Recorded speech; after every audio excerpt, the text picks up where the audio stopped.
अस्सलामुअलैकुम दोस्तों, AH smart classes में आपका स्वागत है। आप देख रहे हैं एएच स्मार्ट क्लासेस और मैं मोहम्मद अमानतुल्लाह रहमानी। तो आज का क्लास होगा 12 उर्दू चैप्टर नंबर 8 जो अफसाना है, जिसका नाम क्या है, प्रोमिस, जिसका हम लाइन बाय लाइन एक्सप्लेनेशन यानी कि आपका बुक जो कहकशा बुक है उसका हम एक एक लाइन पढ़कर आपको समझाएंगे।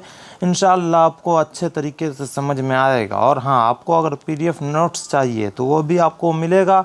बस आपको करना क्या है, हम वीडियो के बीच में या लास्ट में हम बता देंगे, इसलिए आप लोग वीडियो में बने रहिए। और चैप्टर 8 इसी वीडियो में हम लोग कंप्लीट करने वाले हैं। 2025 न्यू बैच स्टार्ट हो चुका है। आज चैप्टर 8 का वीडियो अपलोड होगा, उसके बाद फिर लाइन बाय लाइन चलता रहेगा चैप्टर वाइज। और हाँ, आप लोग का कमेंट आ रहा था सर सब्जेक्टिव क्वेश्चन भी चाहिए, तो ज़रूर मिलेगा सब्जेक्टिव क्वेश्चन का भी वीडियो। बस आप लोग इसी तरह बने रहिए। चलिए बिना देरी करते हुए शुरू करते हैं।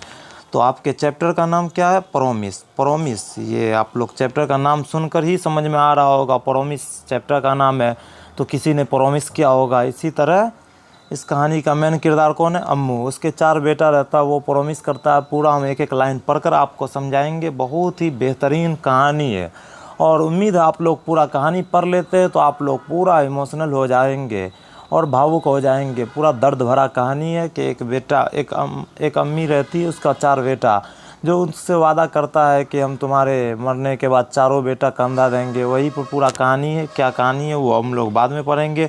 पहले अफसाना प्रोमिस जो है उसके मुसन्निफ़ कौन है, जिलानी बानो। तो जिलानी बानो के बारे में पढ़ना भी बहुत ज़रूरी है, क्योंकि आपके एग्ज़ाम में चैप्टर से ज़्यादा क्वेश्चन पूछा जाता है मुसन्निफ़ के बारे में। लेकिन हाँ, ये चैप्टर जो प्रोमिस है ये बहुत ही इम्पोर्टेंट चैप्टर है, क्योंकि आपके एग्ज़ाम में 5 नंबर का क्वेश्चन जो पूछा जाता है, इस तरह का क्वेश्चन रहेगा, अफसाना प्रोमिस का खुलासा कीजिए। तो ये क्वेश्चन भी वेरी इम्पोर्टेंट क्वेश्चन है। और ये चैप्टर अगर आप लोग पूरे तरीके से, मतलब बेहतरीन तरीके से समझ लीजिएगा तो आप अपने से खुद ब खुद बना कर पूरा का पूरा आंसर लिख दीजिएगा और 5 नंबर कहीं नहीं जाने वाला आपका। और उम्मीद है आपके एग्ज़ाम में ये चैप्टर से 5 नंबर का एक क्वेश्चन ज़रूर रहेगा और ऑब्जेक्टिव तो रहता ही है। इसलिए आप लोग ये चैप्टर मिस ना कीजिए और ज़्यादा से ज़्यादा इस वीडियो को शेयर कीजिए। चलिए बिना देरी करते हुए शुरू करते हैं। तो चैप्टर के मुसन्निफ़ कौन है, जिलानी बानो। तो जिलानी बानो के बारे में पहले हम लोग बेहतरीन तरीके से समझेंगे। ये आपके स्क्रीन पर दिख रहा होगा, यह है जिलानी बानो का तस्वीर। चलिए बिना देरी करते हुए शुरू करते हैं। तो जिलानी बानो की पैदाइश जो है कब हुई थी, 14 जुलाई 1936 ईस्वी को बदायूं में, जो उत्तर प्रदेश में है। अगर आपके एग्ज़ाम में पूछा जाएगा जिलानी बानो की पैदाइश कब हुई, तो 14 जुलाई 1936 ईस्वी को। और कहाँ हुई थी, तो बदायूं में। और बदायूं कहाँ है, तो उत्तर प्रदेश में। कभी कभी आपके ऑप्शन में यूपी दिया रहेगा तो वहाँ पर आपको कन्फ्यूज़न नहीं होना है, आराम से आप लोग यूपी में टिक कर दीजिएगा। यूपी का ही फुल फॉर्म होता है उत्तर प्रदेश, ये बात तो आपको पता ही होगा। और इनके वालिद का नाम क्या है, देखिए। और इनके वालिद का नाम है अल्लामा हैरत बदायूनी ने मुलाजमत के सिलसिले में हैदराबाद की मुस्तकिल सकूनत इख्तियार की, तो ये हैदराबादी हो गए। इनके वालिद का नाम क्या है, अल्लामा हैरत बदायूनी। याद रखना, आपके एग्ज़ाम में पूछा भी जा सकता है जिलानी बानो के वालिद का नाम क्या है, तो अल्लामा हैरत बदायूनी, जो मुलाजमत यानी कि नौकरी के दौरान हैदराबाद चले गए थे और वहीं रहने लगे तो हैदराबादी हो गए। और इनके वालिद उर्दू और फ़ारसी के शायर के साथ साथ आलिम दीन भी थे। इनके वालिद जो है अल्लामा बदायूनी, ये उर्दू और फ़ारसी के शायर भी थे और साथ साथ आलिम दीन भी थे। इन्होंने अपने 7 बच्चों की परवरिश में खुसूसी दिलचस्पी ली। ये जो है अल्लामा बदायूनी, जो इनके वालिद है हज़रत अल्लामा हैरत बदायूनी, ये जो है आलिम दीन भी थी और ये अपने 7 बच्चों की परवरिश में खुसूसी दिलचस्पी भी लिए थे। जिलानी बानो की तालीम एमए तक, आपके एग्ज़ाम में पूछा जाएगा जिलानी बानो की तालीम कहाँ तक है, तो एमए तक है। इन्होंने बेशतर इम्तिहानात प्राइवेट से ही किए थे। इन्होंने ज़्यादातर इम्तिहान जो है प्राइवेट से ही किए थे। इब्तिदा में यानी कि शुरू में इन्होंने सबा बदायूनी के नाम से शायरी की।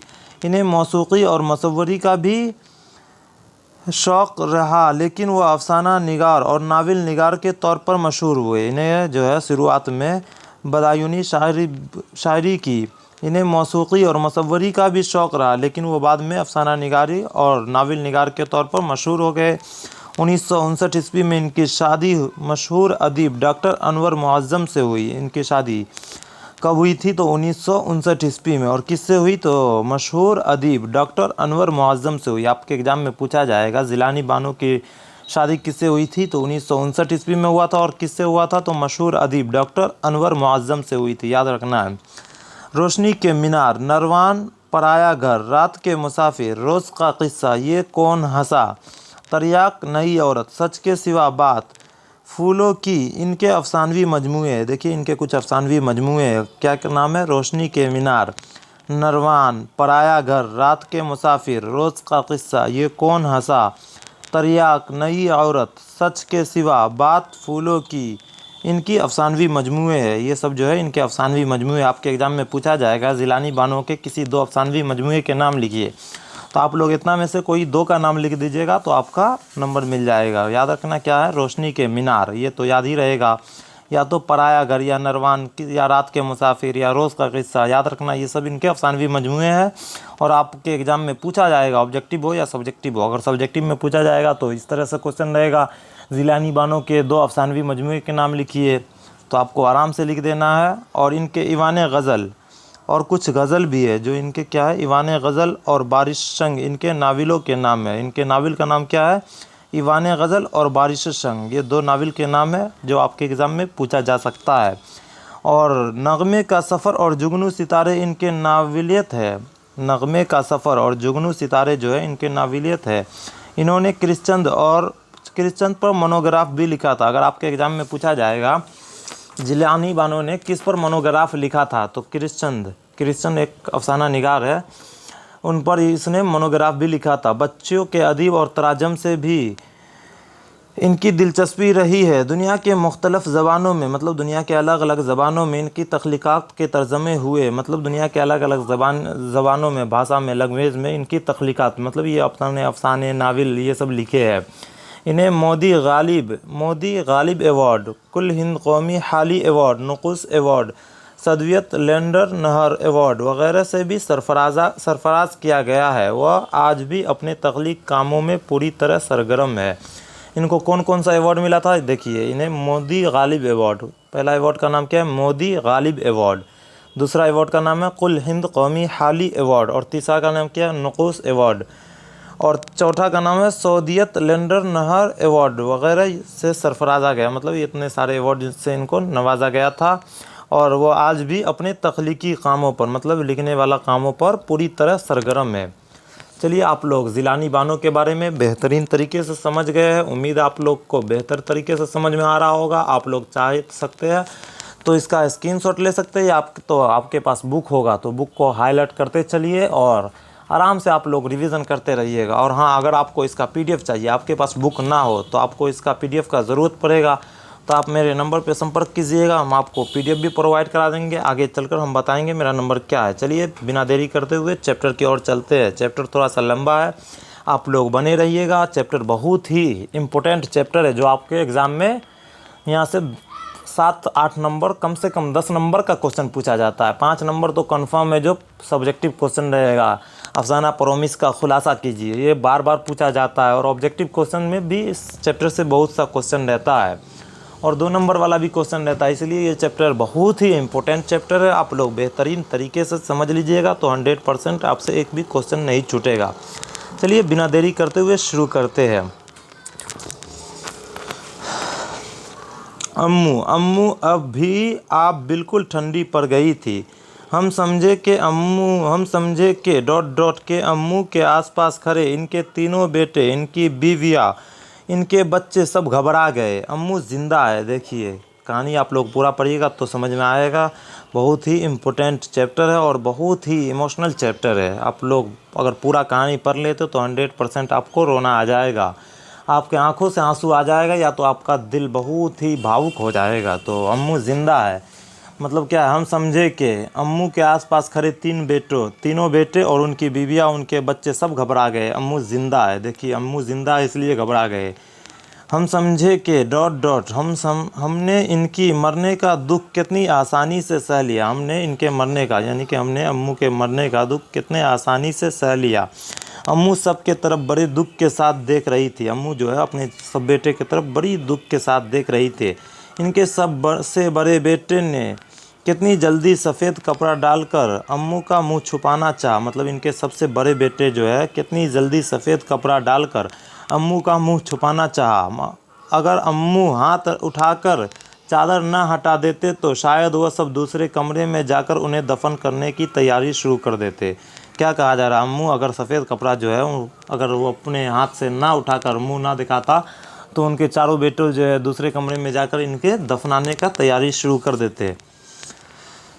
वह सब नज़रें झुकाए खड़े थे, वह सब बेटा जो है नज़रें झुकाए खड़े हुए थे, जैसे अम्मू ने देख लिया कि इनके मरने पर किसी की आंख से एक आंसू भी नहीं निकलेगा। मतलब वो सब नज़रें झुकाए खड़े हुए थे, उनके जितने बेटे थे और बहू थे, और इनके मरने पर अम्मू ने देख लिया था कि उनके मरने यानी कि अम्मू के मरने पर किसी की आंख से एक आंसू भी नहीं निकलेगा। 2 बरस हो गए जब डॉक्टर ने कहा था कि कैंसर अम्मू के सारे बदन में फैल गया। कितना बरस? 2 बरस हो गए जब डॉक्टर ने कहा था कि कैंसर जो है अम्मू के सारे बदन में फैल गया है, किसी भी वक्त इन्हें कुछ भी हो सकता है, किसी भी वक्त इन्हें कुछ भी हो सकता है, कैंसर का मरीज़ है। जब से ये बात इनके दोनों बहुओं ने सुनी थी तो वह अम्मू का ज़्यादा ख्याल करने लगी थी। जब से वो बात दोनों बहू उनका सुनी थी तो अम्मू का ज़्यादा ख्याल करने लगी थी। हर महीने फ़ोन पर अम्मू की खैरियत पूछती। दूसरी बहू अमरीकी थी, मतलब दूसरी बहू जो है अमेरिका के रहने वाली थी। वो इंडिया की गर्मी बर्दाश्त नहीं कर सकती थी, फिर भी वह हर साल आती, किसी 5 स्टार होटल में ठहरती थी। हैदराबाद की सैर व तफरीह से फुर्सत मिलती तो किसी दिन अम्मू की मिजाज परसी भी कर लेती थी। मतलब उनकी बीवी जो थी, उनकी बहू, वो अमेरिका के रहने वाली थी, वो इंडिया की गर्मी बर्दाश्त नहीं कर सकती थी, फिर भी वो हर साल आती थी किसी 5 स्टार होटल में, मतलब किसी 5 स्टार होटल में ठहरती थी, रातों को रहती थी। और हैदराबाद के सैर व तफरीह, मतलब हैदराबाद में घूम फिर कर फुर्सत मिलती तो किसी दिन अम्मू के मिजाज परसी भी कर लेती थी, यानी कि अम्मू का खैर खैरियत भी पूछ लिया करती थी। तीनों बेटे इनके इलाज के लिए बड़ी पाबंदी के साथ डॉक्टर और रियाल भेजते थे। मतलब इनके तीनों बेटे जो है बड़ी पाबंदी के साथ टाइम पर उनके इलाज के लिए रियाल और पाबंदी के साथ डॉलर और रियाल भेजते थे। अम्मू के लिए बहुत अच्छा डॉक्टर, बेहतरीन इलाज, घर में हर तरह का आराम। अम्मू के लिए जो है बहुत अच्छा डॉक्टर और बेहतरीन इलाज और घर में हर तरह का आराम, दिन रात खिदमत करने वाली ख्वाजा भी। देखिए ये क्वेश्चन आपके एग्ज़ाम में पूछा जाएगा, अम्मू का जो ख्वाजा भी कौन है, तो अम्मू का नौकरानी है। आगे हम बताएंगे पूरा बेहतरीन तरीके से। और इनके चारों बेटा का नाम भी पूछा जाता है, जो आपके आराम से आगे पढ़ते रहिएगा। तो क्या कहा जा रहा है, अम्मू के लिए बहुत अच्छा डॉक्टर, बेहतरीन इलाज, घर में हर तरह का आराम, दिन रात खिदमत करने वाली एक ख्वाजा भी, जैसे दौर भी बैठी हुई बहुएं इनाम इकराम से नवाजी रहती थी। शिकागो में एक दिन सुबह सवेरे ख्वाजा बी का फ़ोन आया। शिकागो में जब उनका बेटा रहता था, शिकागो में एक बेटा रहता था, तो सुबह सवेरे ख्वाजा बी का, मतलब उनकी जो खिदमत करने वाली ख्वाजा बी है, उनका फ़ोन आया, बेगम साहिब की तबीयत बहुत ख़राब है। मतलब उनकी ख्वाजा बी जो है वो शिकागो में कॉल करते एक दिन सुबह सवेरे, ख्वाजा बी जिसका नाम है, कॉल करती है, जो बेगम साहब की तबीयत बहुत ख़राब है, डॉक्टर साहब बोले हैं इनके बेटों को फ़ोन कर दो, सबको जल्दी आ जाओ बोलो। उस फ़ोन से हमारे घर में हलचल मच गई। वो जब फ़ोन आया था तो हमारे घर में हलचल मच गई, सबके प्रोग्राम डिस्टर्ब हो गए। मतलब जितने बेटे थे सबके प्रोग्राम डिस्टर्ब हो गए। अफवाह अम्मू हमेशा इसी तरह परेशान करती है। अम्मू हमेशा इसी तरह परेशान करती है, भला ये कोई मौसम है इंडिया जाने का। मतलब उनका बेटा बोल रहा है, अम्मू जो है हमेशा इसी तरह परेशान करती है, भला ये कोई मौसम है इंडिया जाने का, गर्मी के मारे मर जाएंगे हम सब। इनकी बहू नसीम घबरा गई। मतलब इतना गर्मी में सोच रही है ये कोई मौसम है, इतना गर्मी में इंडिया कैसे जाएंगे, मर जाएंगे। और इनकी बहू नसीम जो है घबरा गई। हेलो हेलो फ़ोन पर, मतलब हेलो हेलो चारों तरफ से फ़ोन आने लगे। न्यूयॉर्क से जमशेद कह रहा था, एक बेटा इसका है जो न्यूयॉर्क में रहता था, उसका नाम क्या है, जमशेद। आपके एग्ज़ाम में पूछा जाएगा जमशेद कहाँ रहता है, तो न्यूयॉर्क में। तो न्यूयॉर्क से जमशेद कह रहा था, भाई जान ख्वाजा बी का फ़ोन आया है कि 24 घंटे, लेकिन मुझे इस वक्त ले लूना बहुत मुश्किल है। मतलब क्या है, भाई जान जमशेद का फ़ोन आया, बोल रहा था भाई जान ख्वाजा बी का फ़ोन आया है कि अम्मी के पास 24 घंटे बचे हैं, लेकिन मुझे इस वक्त जो है लीव लेना बहुत मुश्किल है।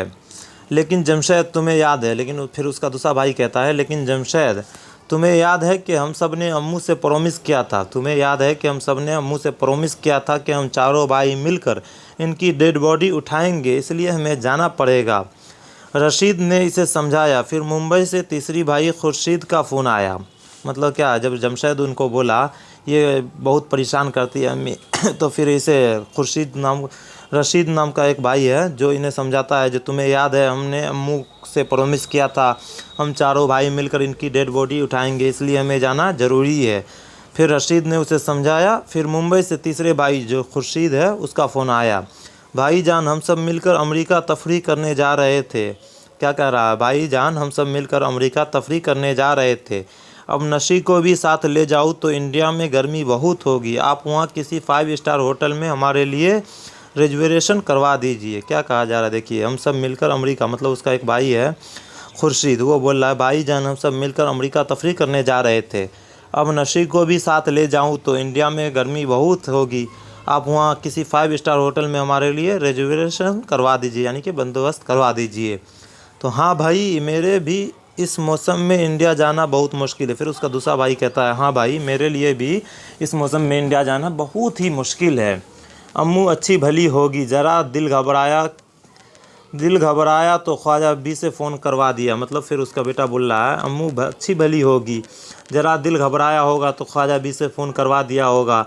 खुर्शीद, मैंने अभी डॉक्टर आरिफ से बात की है। फिर खुर्शीद कह रहा है मैंने अभी डॉक्टर आरिफ से बात की है, वो कह रहे थे कि ज़्यादा से ज़्यादा 24 घंटे हैं अम्मू के पास, तो फिर मैं आ जाऊंगा। दिल्ली के एक सेमिनार का इनविटेशन भी आया है। क्या कहा जा रहा है, खुर्शीद बोल रहा है मैंने अभी डॉक्टर आरिफ से बात की है, वो कह रहे थे कि ज़्यादा से ज़्यादा 24 घंटे हैं अम्मू के पास, तो फिर मैं आ जाऊंगा। और दिल्ली के एक सेमिनार का इनविटेशन कार्ड भी आया है। अरे फिर तो हम एक हफ्ते में वापस आ जाएंगे ना, डेड पंकी ने खुश होकर कहा। मतलब फिर बोल रहे हैं फिर तो हम एक हफ्ते में वापस आ जाएंगे, क्योंकि हम जाएंगे 24 घंटे में बस उनके पास टाइम है अम्मू के पास, तो उसके बाद उसका डेड बॉडी को दफना देंगे, तो फिर एक हफ्ता में हम वापस आ जाएंगे, खुश होकर कहा। देखिए कैसा बेटा है। हाँ बेबी, फिर उसका मतलब शौहर कहता है हाँ बेबी, हम चारों भाइयों ने अम्मू से प्रॉमिस किया है कि हम इनकी डेड बॉडी आफ्टर डेथ मतलब दफना देंगे, एक साथ कंधा लेंगे। फिर बेबी ने मुंह बनाकर कहा। फिर बेबी यानी कि उनकी वाइफ जो है वो मुंह बनाकर कहा, ग्रैंड मैम ने इन अपने चारों बेटों के साथ ज़िंदगी इंजॉय करने का कोई प्रॉमिस क्यों नहीं लिया। मतलब बोल रहा उनकी बीवी जो है, बेबी मुंह बनाकर कहा ग्रैंड मैम मतलब उनकी सास जो है अपने चारों बेटों के साथ ज़िंदगी इंजॉय करने का कोई प्रॉमिस क्यों नहीं लिया। ऐसा प्रॉमिस क्यों लिया कि जब हम मर जाएंगे तो चारों बेटों मेरा कंधा देगा। उलझनी सांसों को दर्द को दिल में थामे यही बात अम्मू भी सोच रही थी। मतलब उलझनी सांसों को दर्द को दिल में थामे यही बात अम्मू भी सोच रही थी। सुनसान घर, खाली कमरे, सोना आंगन, अंधेरे कमरे में अकेली लेटी वह दर्द से तड़प रही थी। किसी दवा का असर नहीं होता, बदन का कोई हिस्सा काबू ना था। कांपते हाथ से पानी की बोतल उठाने की कोशिश करते तो सारा बिस्तर भीग जाता। मतलब जब बीमार है तो कांपते हाथ से पानी की बोतल उठाने की कोशिश करता है तो सारा बिस्तर भीग जाता है। पानी पानी, ख्वाजा भी कहाँ मर गई। मतलब पानी पानी चिल्लाती रहती है, फिर चिल्लाती है ख्वाजा भी कहाँ मर गई। किसका फ़ोन आया, दरवाज़े पर कौन आया। मतलब चिल्लाती रहती है अम्मू, लेकिन ख्वाजा भी जो है भी वो अपना आराम से ऐश आराम करती है। ख्वाजा भी कमरा बंद किए अपने मियाँ के साथ सोती रहती है। देखिए वो अम्मू जो है कैसे चिल्लाती रहती है, पानी पानी, ख्वाजा भी कहाँ मर गई हो आप, किसका फ़ोन आया, दरवाज़े पर कौन आया। लेकिन ख्वाजा भी जो है कमरा बंद करके अपने मियाँ के साथ सोती रहती है। बुढ़ी को चिल्लाने की आदत हो गई है। और ख्वाजा भी क्या कहती है, बुढ़ी को चिल्लाने की आदत हो गई है, मैं तो पागल हो जाऊंगी यहाँ, कोई दूसरी नौकरी ढूंढो जी अब। फिर मतलब वो अपने मियाँ के साथ मतलब एक रूम में रहते हैं, वो ऐसे बोलते हैं बुढ़िया तो पागल हो गई है, कोई दूसरी नौकरी ढूंढ लो। तो इनके मियाँ की वकालत बस यूं ही चलती थी। तो इनके मियाँ मतलब ख्वाजा बी के मियाँ जो है इनकी वकालत यूं ही चलती थी। मगर अम्मू ने जायदाद बेचकर चारों बेटों को डॉक्टर इंजीनियर बना दिया। मतलब अम्मू जो है अपनी ज़मीन जायदाद बेचकर चारों बेटों को डॉक्टर और इंजीनियर बना दिया।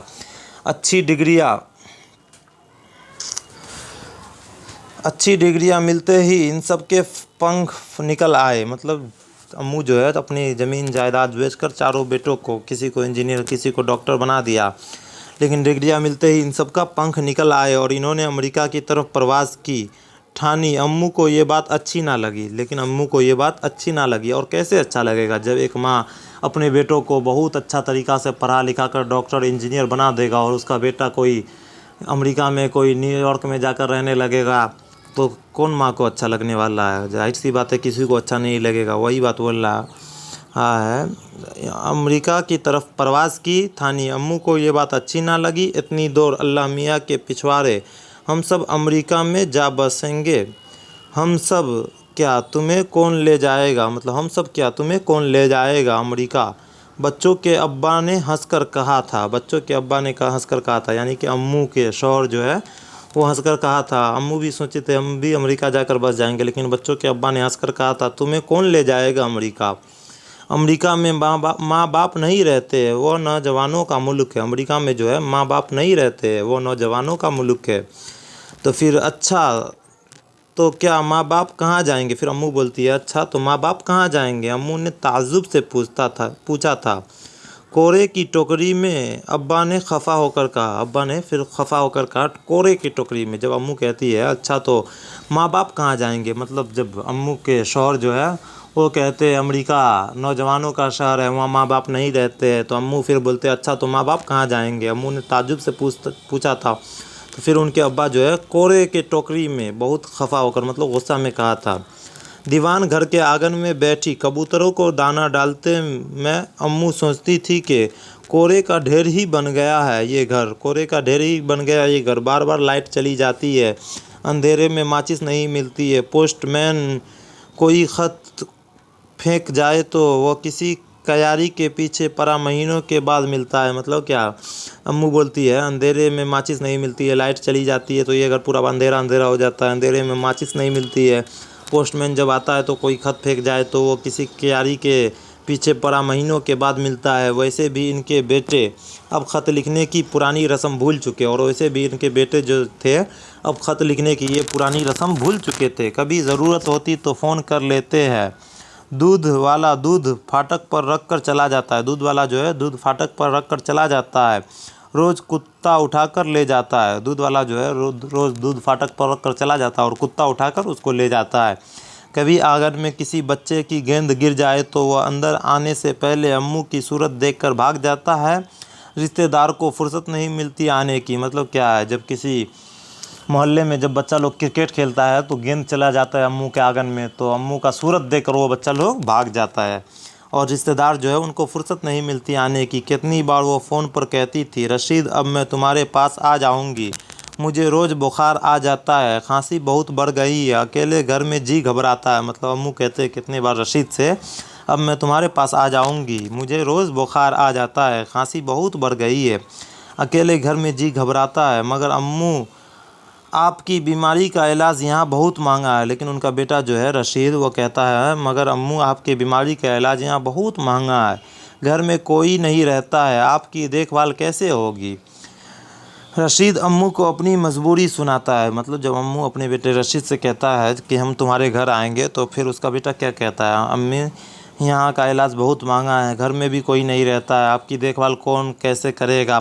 रशीद अब अपनी मजबूरियाँ पूरा सुनाती है अम्मू को। तो फिर अच्छा, फिर फंकी और तारीख से कहो मुझसे फ़ोन पर बात करे। फिर अच्छा, फिर पंकी और तारीख से कहो कि मुझसे फ़ोन पर बात करे। बच्चों को देखने को जी चाहता है मेरा, बच्चों को याद करके उन्हें रोना आ जाता है। फिर अम्मू कहते हैं जब तारीख और फिर फंकी से कहो कि मुझसे फ़ोन पर बात क्या करे, बच्चों को देखने को जी चाहता है मेरा, बच्चों को याद करके उन्हें रोना आ जाता है। वो बात यह है कि अम्मू बच्चों को उर्दू नहीं आती। मतलब फिर उसके बेटा बोल रहा है, वो बात है कि अम्मू बच्चों को उर्दू नहीं आती, इसलिए वो आपसे आपकी बात नहीं समझ सकते। अम्मू फ़ोन रख देती, मेरी बात कोई नहीं समझता, ना बच्चे ना उनके माँ बाप। मतलब अम्मू फिर फ़ोन रख देती, कहती मेरी बात कोई समझता कहाँ है, ना बच्चे समझते और ना बच्चे के माँ बाप समझते हैं। जब तीनों भाई अमेरिका गए तो अम्मू अब्बा के पास हमीद को छोड़ गए। जब तीनों भाई उनका अमेरिका चले गए तो अम्मू अब्बा के पास हमीद को छोड़ गए। हमीद इसका एक छोटा भाई है, उसको छोड़ गए। हमीद का दिल पढ़ाई में नहीं लगता था, मतलब वो तीनों बेटे तो डॉक्टर इंजीनियर बनकर अमेरिका चले गए थे, और एक छोटा भाई जो इसका नाम क्या है, हमीद, उसको मतलब अब्बा अम्मी के पास छोड़ दिया जाता है। उसका पढ़ाई में दिल बिल्कुल भी नहीं लगता था, सारा दिन निकम्मे दोस्तों के साथ घूमता। कभी स्टूडेंट्स यूनियन का झंडा थामे सड़कों पर घूम रहा है, तो कभी किसी सियासी पार्टी के साथ नारे लगा रहा है। फिर एक दिन सुना वह किसी पार्टी में शामिल हो गया है। मतलब क्या है, उसका एक छोटा भाई हमीद है, वो पढ़ाई लिखाई में उसका दिल नहीं लगता है, तो किसी स्टूडेंट यूनियन लीडर का झंडा हाथ में लेकर घूमता रहता है, तो कभी किसी पार्टी का नारा लगाते रहता है। तो इसी तरह उसका मतलब दिन गुजरता रहता है। फिर एक दिन सुना वो किसी पार्टी में शामिल हो गया। फिर एक दिन सुना कि वो किसी पार्टी में शामिल हो गया। तुम्हारे इम्तिहान में 1 महीना रह गया, स्टडी क्यों नहीं करते? तुम्हारे इम्तिहान में, मतलब उसका छोटा बेटा जो है उसको कहता है, तुम्हारे इम्तिहान में मात्र 1 महीना रह गया, स्टडी क्यों नहीं करते? अब्बा उसे बार बार याद दिलाते थे। अब्बा मैं इस साल इम्तिहान नहीं दूंगा, मुझे इलेक्शन का काम करना। फिर उसका छोटा बेटा जो है कहता है, अब्बा मैं इस साल इम्तिहान नहीं दूंगा, मुझे इलेक्शन का काम करना है। अब्बा बहुत खफा हुए। अम्मू ने रो रो कर समझाया, मुस्तकबिल के भयानक नक्शे खींचते जब ज़िंदगी भर भाइयों के आगे हाथ फैलाना पड़ेगा। मगर हमीद अब घर बहुत कम आता था। फिर खबर आई कि किसी मुखालिफ पार्टी के मेंबर को मारने के जुर्म में हमीद गिरफ़्तार हो गया है। मतलब क्या है, हमीद अब बहुत कम घर आने लगा। फिर एक दिन खबर आता है कि हमीद किसी सामने वाला अपोजिट पार्टी को मर्डर कर दिया और गिरफ़्तार हो गया है। सुना है वो आदमी हॉस्पिटल में मर गया, मतलब वो जिसको मारा है वो आदमी हॉस्पिटल में मर गया है। सारे मोहल्ले के लोग अब्बा अम्मू को परसा देने आए हैं। जाने कौन सी गुनाह की सज़ा मिली कि हमीद इस घर में पैदा हुआ, अब इसे फांसी की सज़ा मिलेगी। दोस्त रिश्तेदार ताज़ियत के लिए आने लगे। मतलब क्या है, सारे मोहल्ले के लोग ताना मारने लगे, अब्बा और अम्मू को प्रसाद चिढ़ाने लगे, ताना देने लगे। जाने कौन सी गुनाह की सज़ा मिली कि हमीद इस घर में पैदा हुआ, अब इसे फांसी की सज़ा मिलेगी। दोस्त रिश्तेदार ताज़ियत के लिए आने लगे, मतलब चिढ़ाने के लिए आने लगे। फांसी पर चढ़ेंगे हमीद के दुश्मन। फिर क्या क्या कह रहे हैं, फांसी पर चढ़ेंगे हमीद के दुश्मन, अब तो वो हमारा हीरो है, अब तो वो हमारा हीरो है। हमीद के दोस्त कह रहे थे, मतलब हमीद के दोस्त कह रहे थे, फांसी पर चढ़ेंगे हमीद के दुश्मन, अब तो वो हमारा हीरो है। हमीद के दोस्त कह रहे थे, इनकी पार्टी की अक्सरियत में आ गई थी, इसलिए कुछ दिनों तक इसके मुकदमे की कार्रवाई चलती रही। फिर मामला ठप हो गया, मतलब फिर मामला शांत हो गया। एक दिन हमीद का एक दोस्त आया तो अम्मू से कहा, कोई वर्क कर 2-4 मर्डर कर डाले तो पार्टी इसे इलेक्शन का टिकट देने पर मजबूर हो जाती है। मतलब क्या है, कह रहा है जब कोई आदमी 2-4 मर्डर कर डाले तो पार्टी इसे इलेक्शन का टिकट देने पर मजबूर हो जाती है। वही हुआ, हमीद के गुनाहों की लंबी लिस्ट ने उसे अपनी पार्टी का सबसे अहम लीडर बना दिया। वही हुआ एक दिन कि हमीद के गुनाहों का लंबी लिस्ट, मतलब वो जितना मर्डर करते गया ना, उनकी गुनाहों का लंबी लिस्ट अपनी पार्टी का सबसे अहम लीडर बना दिया। अब देखता हूँ कि हमारे हलके का, मतलब हमारे मोहल्ला का कौन वोटर है जो मुझे वोट दिए बगैर ज़िंदा रह सकता है। अम्मू और अब्बा दम साधे बैठे रहते थे। मतलब उनका दोस्त कहता है, अब देखते हैं हमारे हलका यानी कि हमारे एरिया का कौन वोटर है जो मुझे वोट दिए बगैर ज़िंदा रह सकता है, मतलब जो वोट नहीं देगा उसको मार दिया जाएगा, ऐसा कह रहा उसका दोस्त लोग। तो अम्मू और अब्बा का दिल जो है थमसा गया था। जब गले में फूलों के हार डाले एक जुलूस के साथ हमीद घर आया तो अब्बा दोनों हाथों में मुंह छुपाए बैठे थे। वो अब्बा से गले मिलने के लिए झुका तो अब्बा नीचे गिर पड़े। मतलब जब गले में फूलों के हार डाले, जब जाहिर सी बात है कोई पार्टी में टिकट मिल जाता है तो जुलूस में उसके गले में हार देकर पूरा एरिया में घुमा जाता है। तो वही हुआ था हमीद के साथ। जब गले में फूलों के हार डाले एक जुलूस के साथ हमीद घर आता है तो अब्बा दोनों हाथ में मुंह छुपाए बैठे थे। वो अब्बा से गले मिलने के लिए झुका तो अब्बा नीचे गिर पड़े। फिर हमीद मिनिस्टर बन गया। फिर जो हमीद जो है मिनिस्टर बन गया और ज़िद की, अम्मू मेरे साथ दिल्ली चलिए। जब हमीद मिनिस्टर बन जाता है तो ज़िद की कि अम्मू मेरे साथ दिल्ली चलिए, आप सरकारी बंगले में रहना, गवर्नमेंट के झंडे वाली कार में घूमना, खूब ठाट करना, मतलब खूब ऐश मौज करना। अम्मू ने मिनिस्टर की अम्मी बनने के लिए कई नई जोड़े सिलवाए, नई चप्पल खरीदी, मगर वो मिनिस्टर के बंगले में फिट ना हो सकी।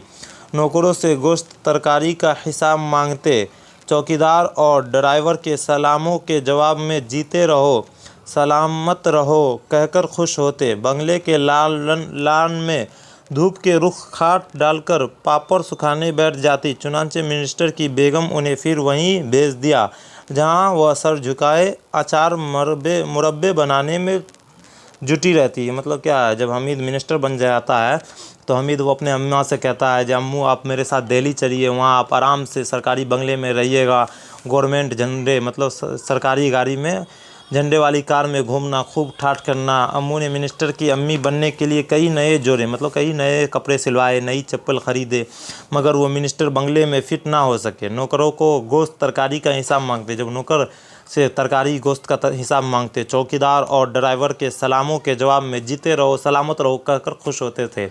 मतलब चौकीदार और नौकर जो है सलाम जब करते थे तो अम्मू को तो कहते थे खुश रहो जीते रहो। बंगले के लान में धूप रुख खाट कर कृपा सुखाने में बैठ जाती थी। चुनांचे मिनिस्टर की बेगम यानी कि हमीद की बेगम जो है वह उन्हें फिर वहीं भेज दिया जहां वह सर झुकाए अचार मुरब्बे बनाने में जुटी रहती।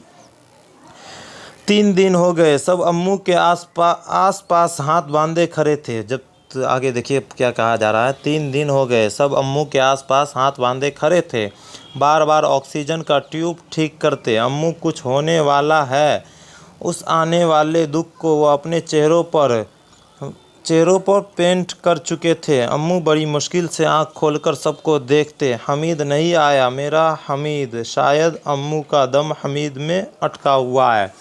मतलब क्या, अम्मू 3 दिन हो गया सब अम्मू के आसपास हाथ बांधे खड़े थे, बार बार ऑक्सीजन का जो वो होता है वो अम्मू को देखता था।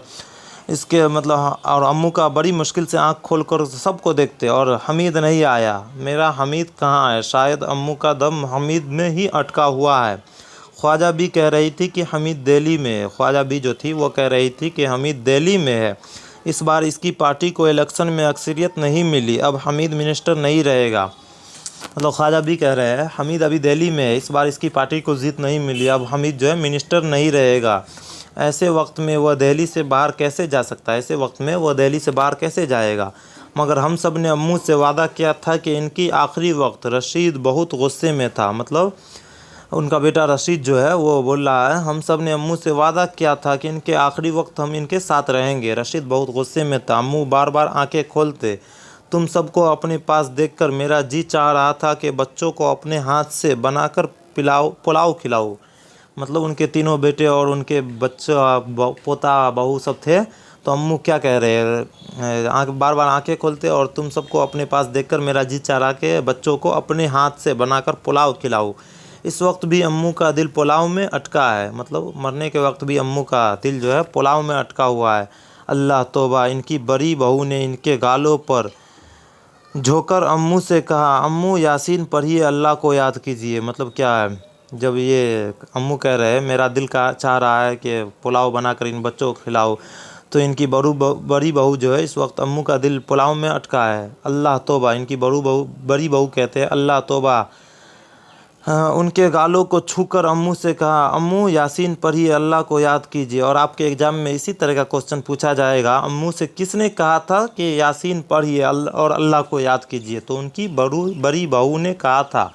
याद रखना, ये क्वेश्चन आपके एग्ज़ाम में पूछा जाएगा कि किसने अम्मू से कहा था कि आप खुदा को याद कीजिए और सूरह यासीन पढ़िए, तो उनकी बड़ी बहू ने। याद रखना, वेरी इंपॉर्टेंट क्वेश्चन है, आपके एग्ज़ाम में ये क्वेश्चन भी देखने को मिलेगा और ये क्वेश्चन पूछा भी गया है, इसलिए हम बता दे रहे हैं। चलिए आगे देखते हैं। फिर अम्मू कहता है, मेरा हमीद, अब मेरे जनाजे को कांधे देने से वह फिर रोने लगी। मतलब फिर अम्मू कहने लगा, मेरा हमीद मेरे जनाजे को कांधे देने से नहीं। फिर वह रोने लगी, तुम सब ने मुझसे वादा किया था कि मेरे जनाजे को चारों भाई मिलकर उठाओगे। हेलो हेलो, अब अम्मू का क्या हाल है। फिर फ़ोन पर हेलो हेलो, अम्मू का क्या हाल है। हमीद का दिल्ली से फ़ोन आया, हेलो हेलो, अब अम्मू का क्या हाल है। हमीद का फ़ोन आया, आ गया, क्या ऑक्सीजन दी जा रही है। फिर हमीद क्या कह रहे हैं, क्या ऑक्सीजन दी जा रही है, मगर अब ऑक्सीजन देने से क्या फ़ायदा जब डॉक्टर कह चुका है कि भाई जान मेरी बात सुनिए। मतलब फिर उसका दूसरा भाई कह रहा है मगर ऑक्सीजन देने से क्या फ़ायदा है जब डॉक्टर कह चुका है कि अब इसके पास मात्र कितना 24 घंटा है। भाईजान मेरी बात सुनिए, अगर खुदा ना खास्ता अम्मू को आज रात कुछ हो गया तो तुम प्राइम मिनिस्टर मुझे भरोसा देने आएंगे, लेकिन परसों हमारी मिनिस्टर ख़त्म हो रही है, परसों हमारी मिनिस्ट्री जो है ख़त्म हो रही है, इसलिए आप अम्मू को फ़ौरन किसी अच्छे शानदार हॉस्पिटल में ले जाइए। इंतकाल की न्यूज़ टीवी पर आए तो इस हॉस्पिटल का नाम भी होना चाहिए। मतलब क्या कहा जा रहा है, आप ले जाइए किसी अच्छे हॉस्पिटल में, अम्मू को अच्छे शानदार हॉस्पिटल में ले जाइए। इंतकाल की न्यूज़ टीवी पर भी आए तो इस हॉस्पिटल का नाम भी होना चाहिए। उसका हमीद बेटा जो है वो कह रहा है किसी अच्छे हॉस्पिटल में ले जाइए, और जब अम्मू का इंतकाल हो जाएगा तो न्यूज़ टीवी पर इस हॉस्पिटल का भी नाम आना चाहिए कि इतने बड़े हॉस्पिटल में अम्मू का इलाज हो रहा था। फिर इसने कहा ज़रा भाभी को फ़ोन दीजिए। फिर छोटा भाई जो हमीद है वो कह रहा ज़रा भाभी को फ़ोन दीजिए। फिर क्या कहा जा रहा है, हेलो भाभी, सब इंतज़ाम अच्छा कीजिए, ख़र्च की फ़िक्र मत करना। मुमकिन है टीवी वाले भी अपने न्यूज़ में शामिल करने के लिए घर पर आएंगे। मतलब उनके छोटे भाई बोल रहे हैं, हेलो भाभी, सब इंतज़ाम अच्छे से कीजिए, ख़र्च की फ़िक्र ज़रा सा भी मत करना।